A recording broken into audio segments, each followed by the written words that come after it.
there was a big field like near the Pine Street Inn, which is kind of nice. It was very exciting during the soccer season, right? With all the big soccer games that were happening. But you know, so there were people who were playing. Was it last year? I guess it must have been last year that I was out here sometimes watching leagues play and stuff. And somebody left a soccer ball here. It was like, I played soccer like a couple of years here and there, like in middle school, like I think 1 year in high school. I was never really very good. I was so small that I couldn't really play, you know. And somehow I was never really much of like an endurance runner anyway. I really wasn't. I'm not sure why. Like even other types of sports I couldn't really do it. So it kind of wasn't really, the running back and forth, oh my gosh, it really kind of wasn't for me. Anyway, I was thinking about this and I thought about this for a while. And it's true, and maybe I should mention it. Like sometimes it helps for me to just kind of remind myself, I can't do anything about it. These are the balls they left out. You know, this is, I can't do anything about it.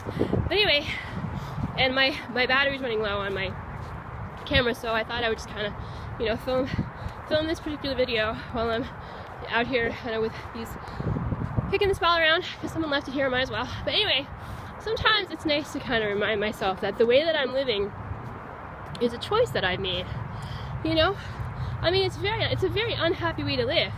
And I also had many years, you know, before any famous people had heard of me, I had many years of just working hard at whatever it was, working hard at school, working hard at work, trying to make my life work, and it really didn't. It was just hard all the time, and I never had any money. There was never a time when I could just kind of, I was never even really at poverty level. I mean, sort of, kind of. Maybe there was a few months here and there where I was like at the poverty level instead of below it. So I mean, it was just kind of, you know, this. So if I don't remind myself sometimes that the way that I'm living now is a choice, because I want to be as independent as I can and do things in as much of a moral way as I can, and I'm also not looking to be famous. You know, if I don't remind myself of that, I can get very depressed. You know, because it feels to me kind of just like more of the same. But certainly the experience of, oh look, there's someone with a broom. Certainly the experience of it is just kind of more of the same of the life that I already had, with the addition of harassment, stalking, you know, naked videos of me that I never consented to, the constant threat of rape and murder, people lying to me all the time, people lying about me all the time, people being horrible to me for no reason whatsoever. So, you know, if I never remind myself that there's like another side to it, that I don't have to live, I'm living this way because it's the most moral and responsible choice that I can make for my life at this time, that's helpful, you know?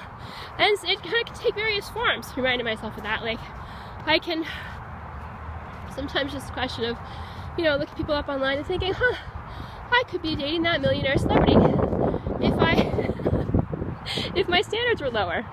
You know what I mean? And then some people I'm just curious, kind of see how they're doing and what they're doing, that kind of thing. But still, I mean, it's just, these people have caused me a lot of pain, right? And done a lot of bad things. I've hurt a lot of other people too. And